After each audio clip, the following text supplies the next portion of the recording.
A woman bought halibut fillet from me at $32 a pound on a Thursday afternoon while a whole halibut off the same boat sat in my back room at 17.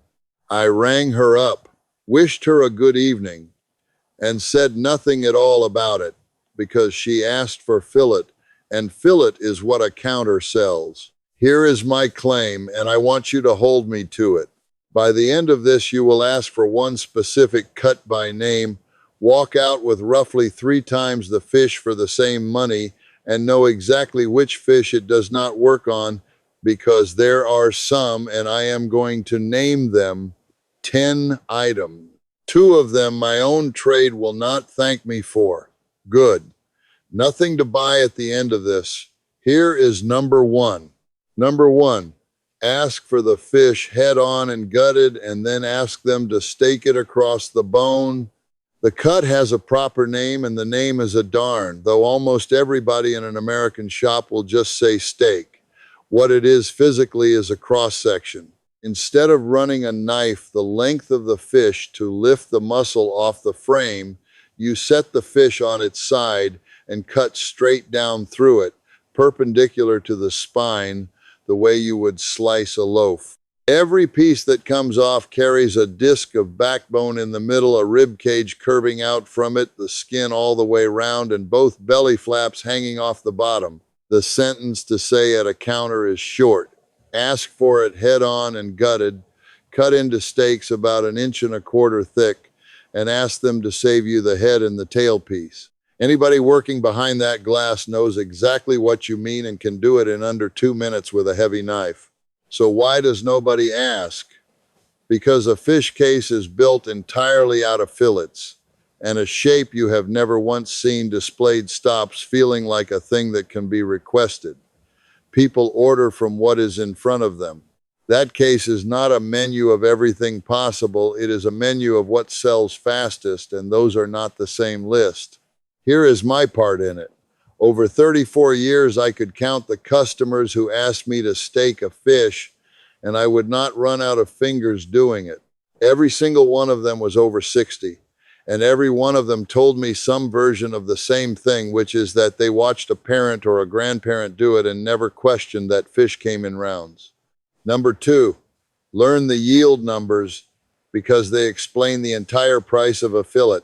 Take a cod that has already had its head off and its guts out, which is how most of them arrive, and cut it into skinless fillets with the pin bones pulled. What comes off the bench is around 42 to 44% of what went onto it, and during spawning season that drops toward 38 and has been recorded as low as 30. Snapper runs close to 38% once the head is gone. Sea bass and tilapia sit in the low 30s, which surprises people who assume a farmed fish must be efficient. Turn those percentages around and you have the number that matters. Every pound of boneless, skinless white fish you carry out of a shop started as somewhere near 2.5 pounds of animal, and you were charged for all of it, not as a line on the receipt. It is buried in the per pound price, which is where it has always been. Number 3. Look at what the 2 forms of the same fish actually cost.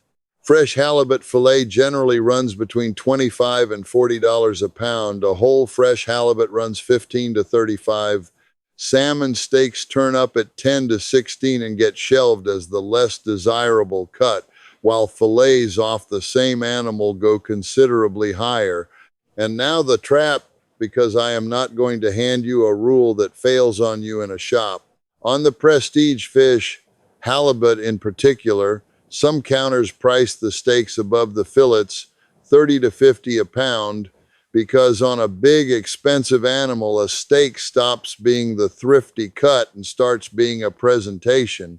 If that is what the case says, the whole argument I am making has already been taken off the table at that shop. Read the numbers on the day. Do not walk in assuming. Number 4. The bone in the middle of that steak is not waste, it is equipment. Start with what the cut does to the muscle itself.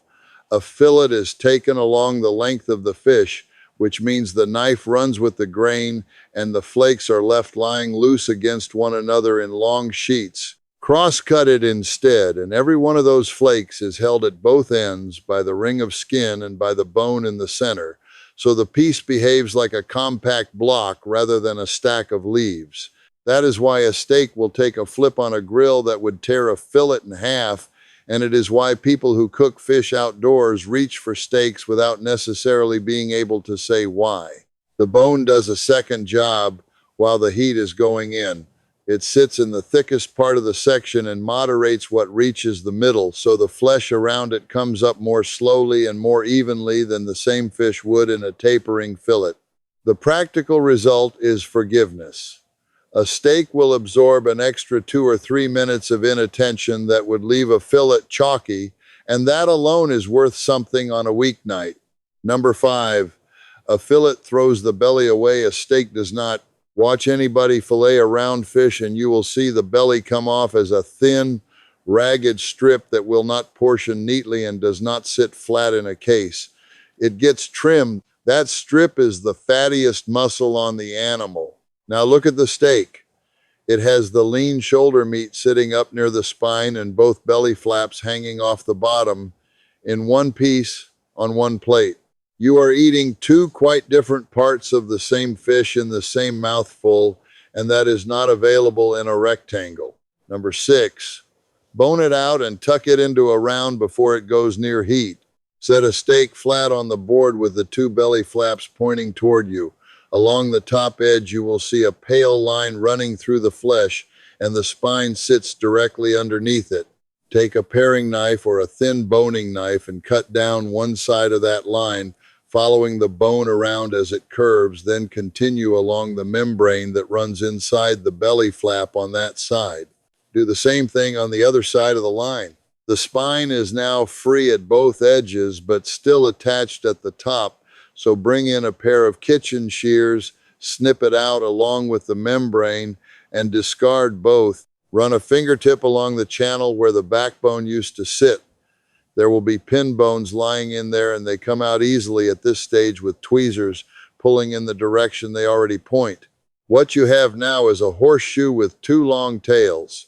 Take one of those tails and remove about 1.5 inches of skin from the end of it, which lets it bend without bunching. Fold that skinned end into the empty channel in the middle so it fills the hollow.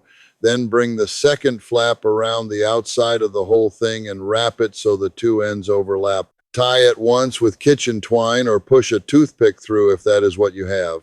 The result is a round parcel about the shape and depth of a beef fillet steak with two broad flat faces and no thin trailing edge anywhere on it. Both faces will brown properly, the whole thing comes up to temperature at one rate, and there is nothing left thin enough to overcook while you wait for the middle. Number 7, know which fish take this cut, because plenty of them do not. The shape you want is a round fish measuring roughly 3 to 6 inches from back to belly.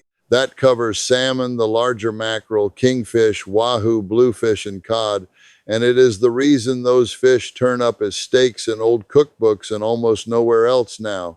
Halibut and the other big flatfish get a version of the same treatment, cut across the whole body with the frame running through the middle, and the trade calls that one a tronçon rather than a darn. Fish that are too tall for it come off the knife as unwieldy slabs, and small fish are better roasted whole than sawn into discs 1/2 inch across. One warning about words. When a case says tuna steak or swordfish steak, that is a cross-cut of the loin with no spine in it whatsoever, which makes it a portion fillet wearing a borrowed name.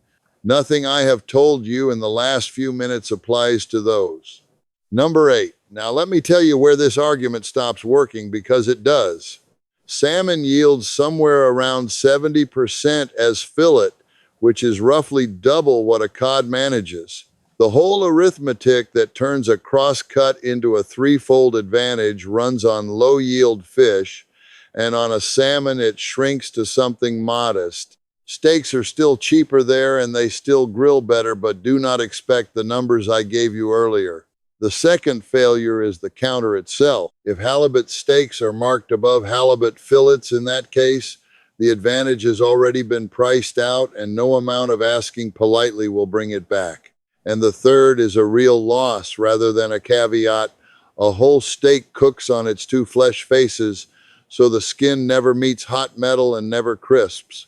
If crackling skin is what you came for, buy the fillet and I will not argue with you. Number 9, cook it hard on both faces and put the thermometer where the fish is slowest. A tucked round wants a heavy pan brought properly up to heat, or a grill with the bars hot enough to mark it on contact. Oil the fish rather than the pan, lay it down, and leave it there. 3 to 4 minutes gives you a brown face on a piece 1.25 inches thick, and it will tell you when it is ready to move because it stops gripping the metal. Turn it once, do not press it, do not slide it around looking for a better spot, and do not lift a corner to check, because every one of those habits costs you the crust you are standing there building. Where the probe goes depends on which version you made, and this is the part people get wrong. If you boned it out and tied it into a round, the parcel is uniform all the way through and the center is the center, probe it there. If instead you left the steak whole with the bone still in, the flesh sitting directly against that backbone is the last part of the fish to come up because the bone has been moderating the heat, reaching it for the whole cook. So you slide the probe in alongside the spine, not into the thickest looking part of the shoulder, which will read done several minutes before the fish actually is. For white fish, somewhere between 130 and 135. For salmon, closer to 120. Both of those sit under the number printed on most packaging, and that number is written to protect everybody at once, which is worth knowing before you decide where you stand on it. Then let it sit 2 or 3 minutes. Untie the twine at the table, not in the kitchen. Number 10, stop letting the counter decide what shape your fish comes in. The fillet did not win because it is the best way to eat a fish. It won because it is the best way to sell one. A fillet lies flat, stacks in a tray, portions to an exact weight, photographs well under a light, and lets a customer buy protein without ever confronting the fact that it came out of an animal. Every one of those is a virtue of retail rather than a virtue of cooking. Follow where the money actually goes. Making a fillet costs the shop more labor and throws away more of the fish than any other way of cutting it, and both of those costs come straight back to you in the per pound price. So you are charged extra for the additional work, and charged again for the yield that work destroyed, and the second charge is invisible because it never appears as anything except a bigger number on the sign. The crosscut inverts all of it.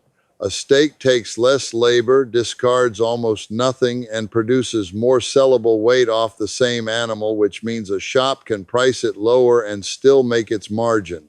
That is exactly why salmon steaks sit under salmon fillets in most cases in this country. Here is where I have to be honest about my own part.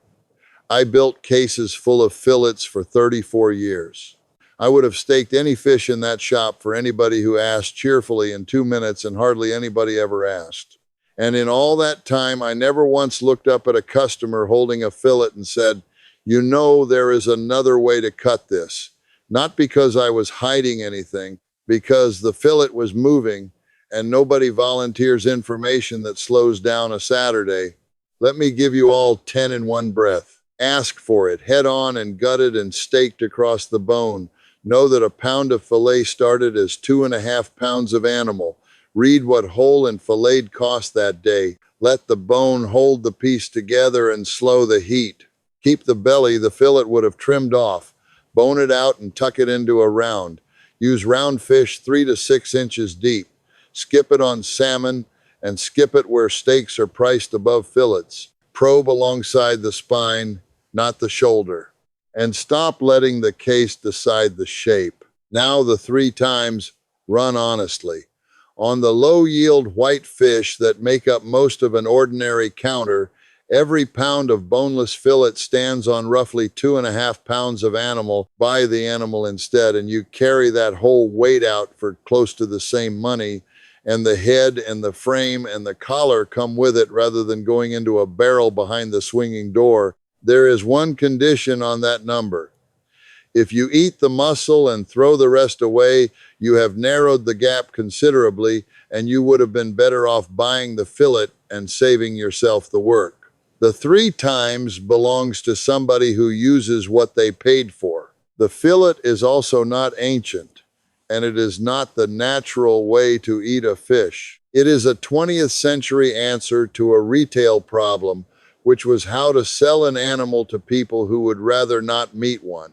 And it works so completely that 2 generations have grown up believing fish comes in rectangles. A man asked me to steak a whole cod in 1996, and I remember it because it was unusual. His mother had never bought a fillet in her life and had fed 6 people every Friday. I cut it in 90 seconds and charged him whole fish money.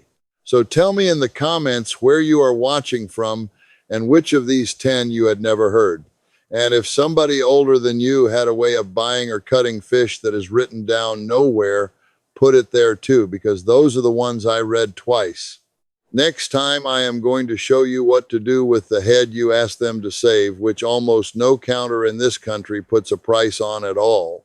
There is one thing you have to take out of it first, or the whole dish turns bitter, and I will show you that before anything else.